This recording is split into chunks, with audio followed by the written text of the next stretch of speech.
What is the highest burning calorie exercise or activity that ever existed on this planet? That's what we're going to talk about today.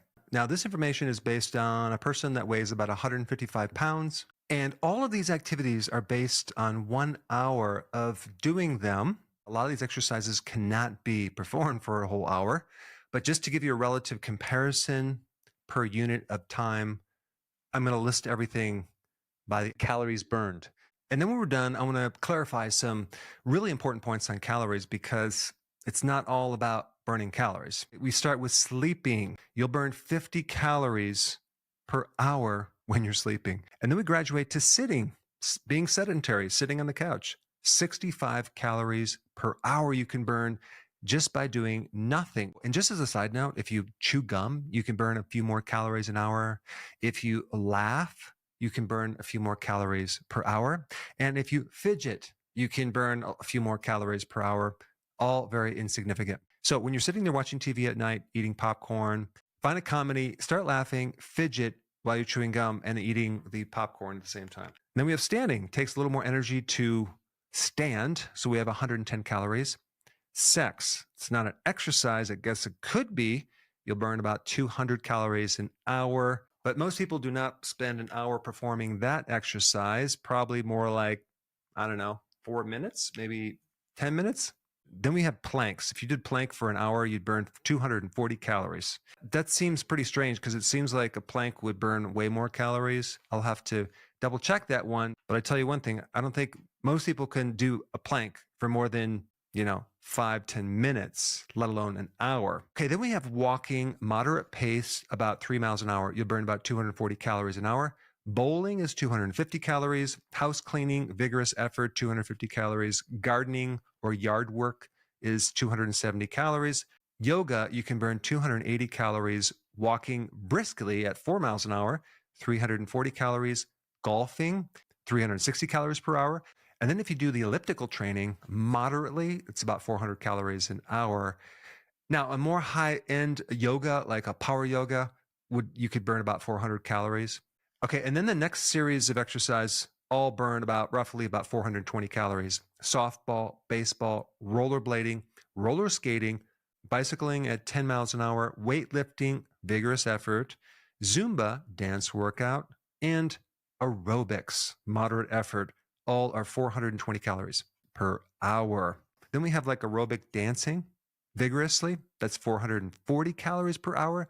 Volleyball is 450 calories per hour. Hiking with a backpack, 450 calories per hour. Playing tennis, it's 450 calories. Rowing, 470. Bicycling, about 12 to 14 miles an hour, is about 470 calories. And then the next series of exercises all burn about 480 calories per hour. Basketball, soccer, running, 5 to 6 miles an hour. Elliptical training, vigorously, all 480 calories per hour. And then we have swimming. Moderate effort is 510 calories. Cross-country skiing, I've done that. It's a pretty serious workout. That's 550 calories per hour. Then we have martial arts, judo, karate, etc., 560 calories an hour. Jumping rope, 560 calories an hour. I want to see you jump rope for an hour. Rock climbing, indoor and outdoor, 570 calories. And of course, that all depends on, how many breaks that you're taking in between the rock climbing. I don't think anyone could rock climb for straight 1 hour. Then you have rowing vigorously, 570 calories. Kickboxing, 580 calories. Bicycling vigorously at 14 to 16 miles an hour, 590 calories. Then we have running at 6 to 7 miles per hour, 590 calories. Swimming vigorously, high intensity interval training, CrossFit, all of them are 590 calories an hour. Now, of course, they're not factoring in the rest periods and all that, because obviously when you're resting, you're going to burn less calories. Running up a hill, 800 calories per hour. Yeah, I'd like to see you run up a hill for an hour. I think I can make it about 15 to 20 seconds before I have to take a break. Now we have running at 10 miles an hour. That's pretty fast. Over 1,126 calories. Of course, no one's going to be able to run an hour at that speed. But just to look at how many calories you would burn comparatively, it's quite a few. Oh, check this out. Chopping wood with an axe. 1,196 calories per hour. And then we have the top exercise that burns the most calories, and that's a flat out sprint. That's at 1,200 calories per hour. We know that's ridiculous, but if you're doing a flat out sprint and you're using every bit of energy, you're going to burn some serious calories. Now, that's all really interesting, but I need to explain some key things about burning calories. What is the purpose of burning calories? Why do you want to burn calories? Chances are it's probably to lose weight, right? Now we have to ask the question, what type of calories do you want to burn? Do you want to burn your sugar calories, or do you want to burn your fat calories, or do you want to burn your protein calories? Your muscle protein, probably not. So you probably want to burn fat, right? So if you actually consume sugar, you're going to burn sugar. If you consume fat without sugar, you will burn fat. And when your body starts burning off your own protein, your muscle, that's in a situation where you are overtraining, you haven't slept, maybe you're doing prolonged fasting. And in addition to that, you've tapped out like not just your glycogen reserve, but your fat reserves. And then now the muscle is going to be the last thing to be burned.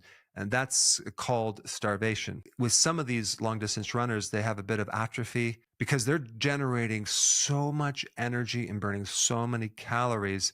It's very difficult to maintain a large volume of muscles, because if you keep the intensity high and you increase duration, you also increase cortisol. Cortisol destroys the muscles. It's very important, as we're talking about calories, to make sure you never overtrain. So if we take a look at what's really happening inside your cells when you exercise, you're using energy through the machine called the mitochondria. The amount of calories that you're burning really is dependent on how healthy that mitochondria is. How do you know if you have a good mitochondria? Well, take a look at your energy. How much energy do you have? Can you exercise and have more endurance and have more energy even after you work out to some degree? Certain medications destroy the mitochondria, like statin drugs, which block cholesterol. And one of the big reasons is because it depletes a very important nutrient that's needed by the mitochondria to make energy, and that's called coenzyme Q10. Also, L-carnitine is another one as well. So there are several things that can help increase the number of mitochondria and the strength. Of course, exercise will do it, but only if you're resting between your exercise and you're fully recovering. Having a good thyroid can help the number of mitochondria. Increasing more muscle mass will automatically give you more mitochondria. And this is why it's important, if you want to improve your metabolism, to make sure you have sufficient muscle mass. And even people doing Ozempic, right? What they do is they lose weight, but they also lose muscle as a side effect. I mean, sometimes people have this idea that, oh yeah, I'll be on this medication the rest of my life. Really? I don't think so. So you might start out losing weight and then all of a sudden lose your mitochondria. Doing intermittent fasting can also stimulate the production of more mitochondria. But I want to say something. There's a fascinating test that can look into the mitochondria. It's called metabolomics, and determine if you're getting enough fuel to even feed the mitochondria, especially if someone is exercising. It's very important to get enough fuel to feed the machine. One of the best fuels for the mitochondria is meat. Meat apparently has all the cofactors, the B vitamins, the trace minerals, and the most protein to feed that mitochondria and make it strong. Cold immersion therapy or cold showers can actually do some interesting things because it forces the mitochondria to generate a tremendous amount of energy from your food. There's been some data that resveratrol can help stimulate more mitochondria. If you have insulin resistance, which probably 90% of the population has, that can severely destroy your mitochondria. It can prevent you from using glucose. And if you keep eating glucose, we can't burn ketones. So in other words, to get into fat burning, you need to cut down your carbs. Now, the other topic is growth hormone. Growth hormone can also help reduce this insulin resistance. It can also help you build more muscle.